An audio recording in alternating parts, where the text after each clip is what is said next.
A zoo in China has had to reassure its visitors that bears that they hold are real and not humans in disguise after footage of one animal standing like a person sent rumours flying online.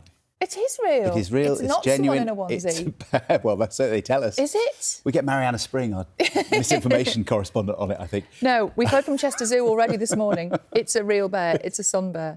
It's 13 minutes past 6. Sadly, the weather is only too genuine. Yeah, front page of the Times this morning about if you want someone to read an email, when do you think you should send it? You know, we get lots of emails, don't we?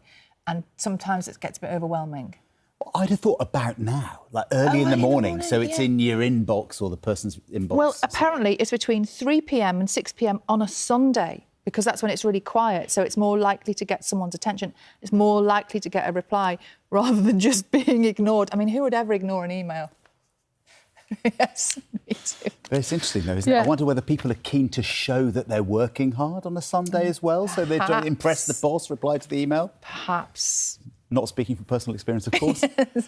Now, the UK could soon be able to launch its first rocket into space from a tiny island in Shetland.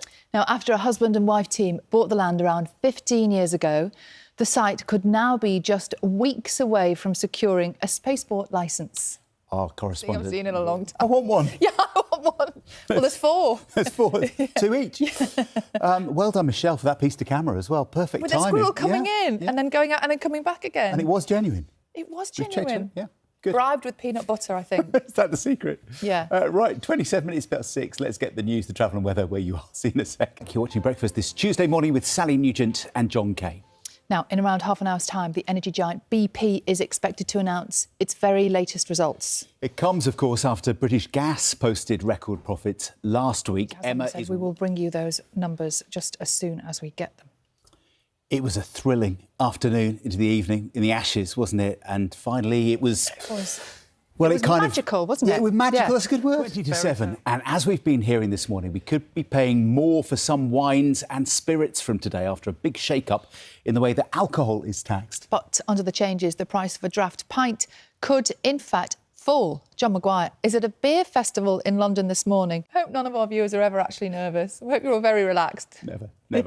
Now, a zoo in China has had to reassure its visitors that its bears are real rather than humans in disguise after footage of one of the animals standing like a person.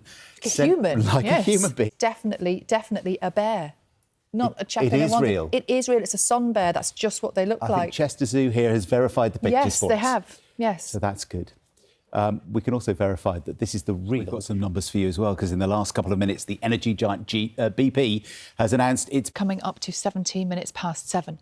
Almost half of under-18s in need of urgent care for eating disorders in England are waiting more than 3 months to begin NHS treatment, according to new analysis. And that's despite an NHS promise to ensure that by 2021, the majority of children with acute cases would begin treatment within a week. The research by the Children's Commissioner for England has found there are currently almost 12,000 patients under the age of 18 in England.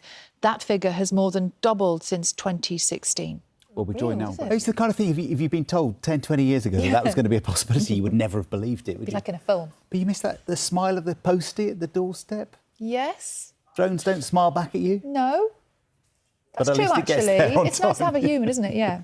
It's 8:37. Carol's got the weather for us. Frank tells us that as many as 130 people might be working there if everything goes to plan. Yeah. I mean, we've had good coverage this morning, haven't we? We've had drones taken off from Orkney. We've had rockets taken off, potentially, from Shetland as well. Good to get out and about this morning, and the weather looked like it was OK. Yes, and you've been sending us your pictures of perhaps slightly disappointing weather over the last few days. So we will be sharing those with you before we leave you today at 13 minutes past 9. Seem to have lots of pictures of wet grandmothers People by the beach. Cagoules, yeah, there's a lot of cagoules out there. It's been a good summer for cagoules, hasn't it? You're watching BBC Breakfast. It's 8. It took some time, didn't it? I think 11 years to build this. Will your post be delivered today? On Orkney, well, it's the first location in the UK to have letters and parcels being dropped off by drone. Yes, the service will be trialled for 3 months.